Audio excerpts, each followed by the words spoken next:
you're going to feel on your deathbed. When your kid's walking around with a fishbowl on their head, chipped, tracked, no control, no freedom, can't play in a playground, can't touch another human being, you're going to feel really pathetic for what you did.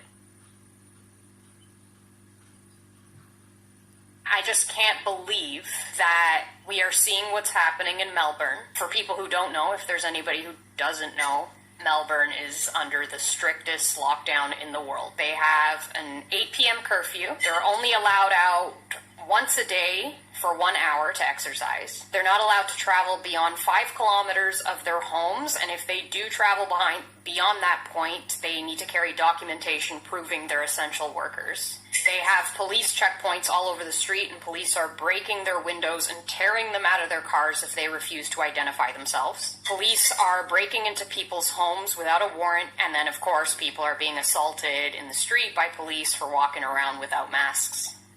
So I can show that video.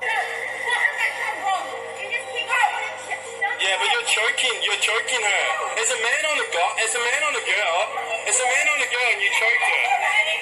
For what? For a mask? For what? For not having a mask? Look how pathetic you are. She doesn't have a mask. Are you serious? Are you serious? Just for not having a mask. For no mask. Are you serious? You're pathetic. You are pathetic.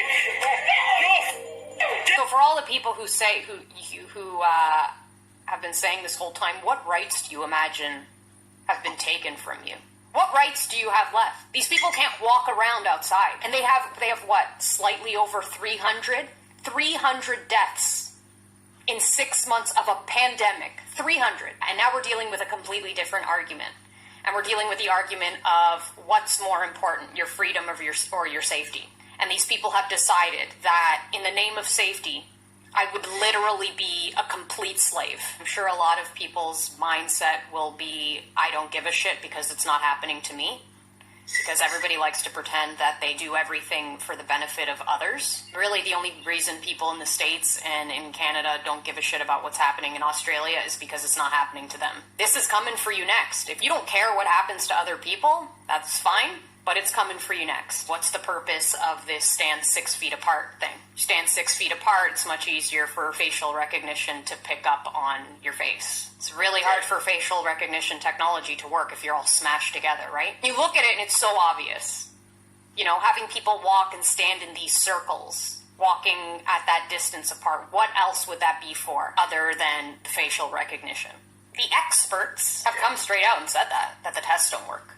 But still, let's bring up these numbers. Let's bring up these numbers every time we have this conversation. You know, like we talked about, you go on Public Health Ontario, and they tell you straight up that they're inflating the death count, not hiding it. So all the people that are like, it's cute that you don't know the difference between credible information and made-up information.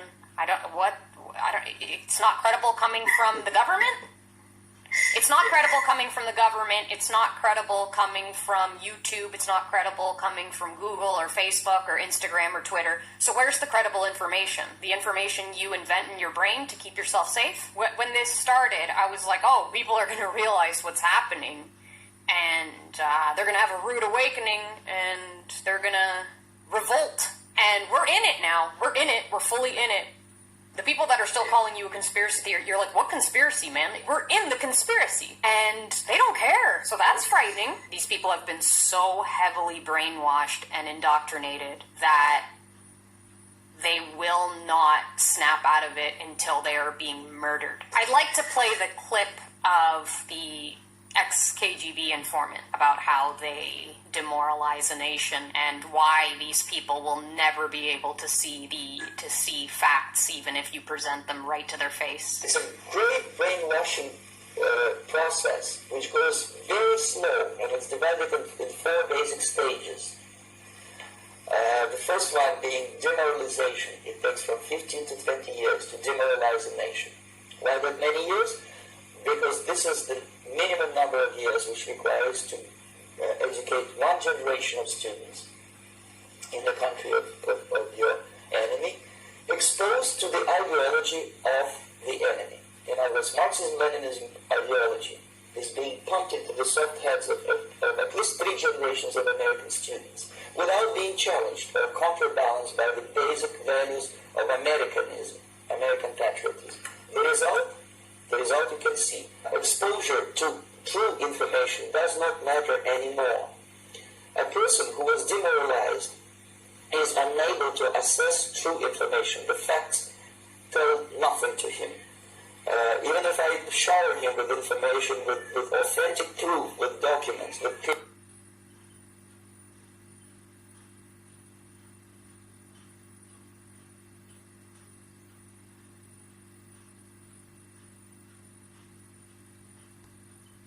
pictures. Even if I take him by force to the Soviet Union and show him concentration camp, he will refuse to believe it. The next stage, of course, is crisis. It may take only up to 6 weeks to bring a country to the verge of crisis. You can see it in Central America now. And after crisis, with a violent change of power, structure, and economy, you have so-called the period of normalization. It may last indefinitely. Normalization is a cynical expression from Soviet propaganda. When the Soviet tanks moved into Czechoslovakia in 1968, Comrade Brezhnev said, now the situation in brotherly Czechoslovakia is normalized. This is what will happen in the United States if you allow all the schmucks to bring the country to crisis. Did I send that to you, the Yale study where they go through the different psychological manipulations to persuade people to get this COVID vaccine? They're talking about using shame, embarrassment. Imagine the shame you will feel if you spread this disease to the elderly. Oh yeah, imagine how guilty I would feel. Didn't you guys cram all of our elderly? Didn't you cram all of our elderly into long-term care homes so that they would die? Does anybody feel guilty about the fact that 100% of the people that went on ventilators died? That looks like murder. But of course, it's not that the ventilators killed them.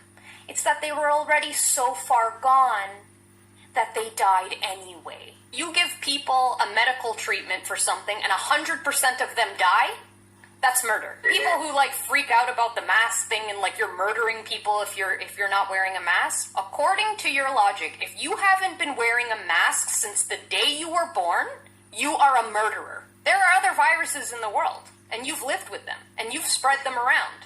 You've been murdering people your whole life. We have a Lyme disease epidemic, and doctors won't even admit that chronic Lyme exists. You think these people give a shit about you? At what point did the government start to care? They poison us in our water. They poison our food. What's McDonald's made of? Is there even any food in that shit? Is there anything edible in McDonald's? And I'm hearing people say it. Yeah, so maybe we will have to wear masks for the rest of our lives. Have you people gone insane? People are insane. This is just collective Stockholm syndrome, wearing a mask for the rest of your life. Putting a goddamn bubble over your head. Putting kids in little plastic cages at school. Little kids in cages. I mean, wasn't it just, 2 years ago that we were so mad about Trump putting kids in cages? Now we're going to do that to every kid on Earth? Just how nonsensical it is. You're so afraid of a virus that you're willing to go protest with thousands of people as long as you put a mask on, because the mask is what? Put on your mask, you're invincible? Again, like little kids. You know they're just waiting for fall. They're waiting for flu season. The foreshadowing has been there the whole time because, seasons change and people get sick. So we're gonna go into fall and a bunch of people are gonna get sick and everything's gonna be COVID. And then we'll be walking around with fish bowls on our head. I always said when the world ends, we won't go out with a bang. We'll go out with a whimper. This will go down as the most pathetic time in history if it doesn't change soon. If it doesn't result in the grand awakening, this will go down as the most pathetic time in history. All these people that are terrified of death, forget death. When you find out what this plan is, what this agenda is, I don't know why you haven't figured it out yet.